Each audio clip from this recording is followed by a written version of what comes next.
আসসালামু আলাইকুম। ডাক্তার ইউনূস সাহেবকে সবাই এই কোয়েশ্চেনটা করে যেখানে যায় যে একটা কমন কোয়েশ্চেন করে ডাক্তার ইউনূস সাহেব এবং ডাক্তার ইউনূস সাহেব একই অ্যান্সার দেয়। কোয়েশ্চেনটা হচ্ছে এরকম যে আপনি যে এই যে 2007 সালে যে আপনাকে নির্বাচনে আসার জন্য মানে আপনি একটা দল গঠন করতে চাইছিলেন বলছিলেন, তো এটা প্রেক্ষিতে আপনার কি মানে আপনি আসলেন না কেন বা তখন এরকম এরকম। তো উনি অ্যান্সার দেয় যে দেখেন তখন আমি যদি আসতেই চাইতাম তত মানে আমার বাসায় মানে সারা রাত সেনাবাহিনী বৈশা ছিল। মানে এরকম একটা অবস্থা যে তারা মনস্থির করে আসছে যে তারা আমাকে নিবে, আমাকে সকালে গিয়ে শপথ গ্রহণ করতে হবে, সাইন করতে হবে। তো উনি বলতেছে যে আমার যদি এরকমই ইচ্ছা থাকতো তাহলে তো আমি তখনই এটা করতে পারতাম। তো আমার এরকম কোনো ইচ্ছা ছিল না। আর দল গঠন করার বিষয়ে সবাই আমার কাছে আসছিল, বাট আমি দল গঠন করি নাই বা আমার ওই কাজের জন্য আমি নিজেকে উপযুক্ত মনে করি নাই বা ওই কাজ করার ইচ্ছা আমার নাই। তো বুঝছেন, তো এই অ্যান্সারটা উনি সবসময় দিত ওই কোয়েশ্চেনটার এগেনস্টে। তো আসলে একটা ভালো মানুষের অ্যান্সার এটাই হওয়া উচিত, এবং যার কোনো স্বার্থ থাকে না কোনো কিছু নিজের, এই মানুষগুলো এই অ্যান্সারগুলোই দেয়। এটা আমি আমার শিক্ষা থেকেও শিখছি। আমি আমার পারিপার্শ্বিক যারা ভালো মানুষ আছে তাদের কাছ থেকে আমি শিখছি এবং আমি নিজেও এই জিনিসটা রিয়েলাইজ করি। তো উনি কিন্তু দেখেন মানে লোভী না, অ্যাটলিস্ট লোভী না। আর আমাদের দেশে যারা রাজনীতি করে তারা কিন্তু দেখেন মানে আমি দুই দলের কথাই বলবো যে লোভী। আমি দুই দলের এক দলকেও বলবো না যে ওরা লোভী না।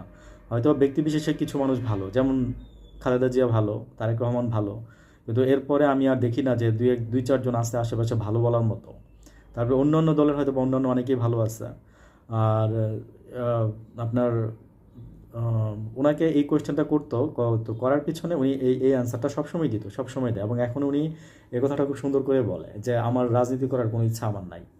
তো আমি একটু ঘুরাই বলি এখন, তো সেটা হচ্ছে যে দেখেন আল্লাহর কি মানে খেলা বা আল্লাহর কি পরিকল্পনা, মানে যাকে সে মানে আমরা সবাই জানি কথাগুলো, তারপর আসলে আমার রিপিট করা দরকার, তারপর আমি একটু বলি।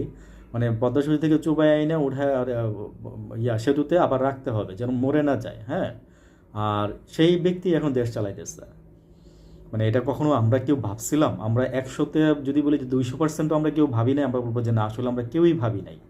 সত্যি কথা যেটা মানে আমরা সাধারণ জনগণ যারা আছে, হয়তো যারা পলিটিক্স করে বা যারা এই যে বৈষম্য বিরোধী ছাত্র আন্দোলন মানে মানে আসলে বৈষম্য বিরোধী ছাত্র আন্দোলন তো আর একদিনে হয় নাই।